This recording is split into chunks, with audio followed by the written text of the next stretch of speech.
तभी उसी वक्त नकाब पहने कुछ लोग हाथ में चाकू लिए वहां आ गए। साफ था कि वे शिकार के जाल में फंसने का इंतजार कर रहे थे। उस औरत को गिड़गिड़ाते देख उन लोगों को बिल्कुल भी तरस नहीं आया और वे उसे छेड़ने लगे। फिर उन्होंने अपने हाथ में एक बटन दबाया और ऊपर से 1 किलो वाली मशीन सीधे नीचे आ गई। वो औरत डर के मारे जोर जोर से रोने लगी, लेकिन उन लोगों का मन नहीं भरा और उन्होंने दूसरी बार बटन दबाया। मशीन उसके और करीब आ गई। तभी उस औरत का एक साथी दौड़कर आया और उसकी जान बचा ली। एक नकाबपोश को गिराने के बाद वो दूसरे आदमी से भिड़ गया। सामने वाले के पास चाकू था, इसलिए डेविड खुद को बचाने की पूरी कोशिश कर रहा था। उसने उस नकाबपोश के हमले को रोका। तभी नकाबपोश ने डेविड को जोर से लात मारी और उसे मारने के लिए आगे बढ़ा। किस्मत से डेविड ने फुर्ती दिखाई और उसके पैर पर एक डंडा दे मारा। मौका मिलते ही उसने बाजी पलट दी। नकाबपोश को गिराने के बाद डेविड जल्दी से उस औरत को बचाने गया जो लोहे के गेट से बंधी थी। उसने डंडे से बड़ी मुश्किल से ताला तोड़ा और उसे आजाद किया। वे उस खतरनाक जगह से निकल ही रहे थे कि तभी पहले गिरे हुए नकाबपोश ने अचानक उठकर डेविड को जमीन पर पटक दिया, लेकिन अब वो उन दोनों का मुकाबला नहीं कर सकता था। औरत ने लोहे के डंडे से पीछे से उस नकाबपोश का गला घोंट दिया और उसे मशीन के नीचे खींच लाई ताकि उसे उसी की दवा चखा सके।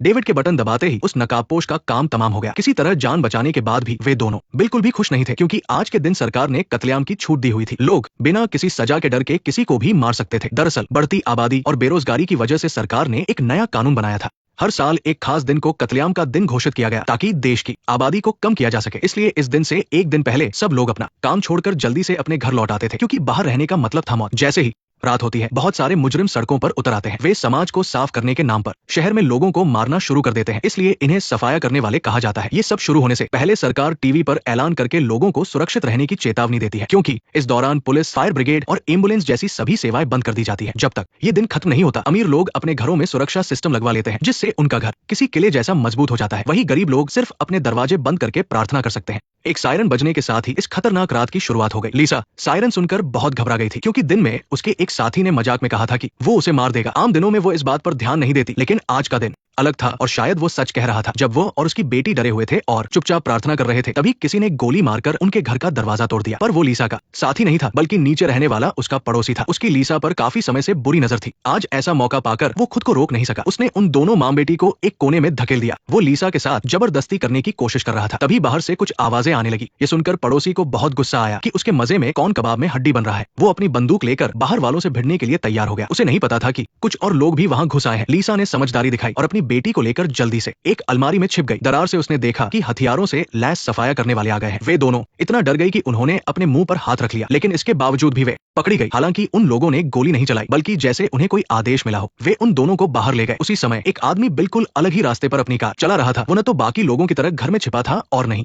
सफाया करने वालों की तरह लोगों को मार रहा था। मां बेटी को एक ट्रक की तरफ खींचते हुए देखकर उसने चुपचाप अपनी गाड़ी की हेडलाइट बंद कर दी और छिपकर देखने लगा। ये साफ था कि उन दोनों की जान खतरे में थी। वो खुद से कह रहा था कि उसे इस पचड़े में नहीं पड़ना चाहिए, लेकिन फिर भी उसने अपनी कार का दरवाजा खोला। उसने अपना हथियार लिया, अपना सूट ठीक किया और दूसरी तरफ से दबे पाव उनके पीछे चला गया। फिर हालांकि सामने वाले लोग ज्यादा थे। वो आदमी ट्रक के पीछे छिप गया और अचानक नीचे से बाहर निकलकर एक गोली से एक को मार गिराया। फिर बाहर आकर उसने दूसरे को भी ढेर कर दिया। इसके बाद वो पलटा और ट्रक के अंदर मौजूद तीसरे आदमी को भी मार दिया। फिर उसने चारों तरफ देखा कि कोई और तो नहीं है। साफ था कि ये कोई आम आदमी नहीं था। भले ही वो इन सब में पड़ना नहीं चाहता था, लेकिन उन मां बेटी ने उसे अपना मसीहा मान लिया और उसके पीछे पीछे चलने लगी। मजबूर होकर उसे उन दोनों को अपने साथ ले जाना पड़ा। लेकिन जैसे ही वे तीनों उसकी कार के पास पहुंचे तो आदमी ने देखा कि कार के अंदर 2 लोग पहले से मौजूद हैं। वे एक जवान कपल थे जो सफाया करने वालों से बचने के लिए उसकी कार में छिप गए थे। वे आपस में बहस कर ही रहे थे कि तभी ट्रक वाला एक आदमी उठ खड़ा हुआ। उसने अपनी मशीन गन उनकी तरफ तान दी। मजबूरी में उस आदमी को उन चारों को साथ लेकर वहां से भागना पड़ा। वे मशीन गन की गोलियों के बीच से निकले। किस्मत से उस आदमी की कार में मजबूत स्टील की प्लेट लगी थी, इसलिए उन्हें कुछ नहीं हुआ। इस तरह वे पांचों एक साथ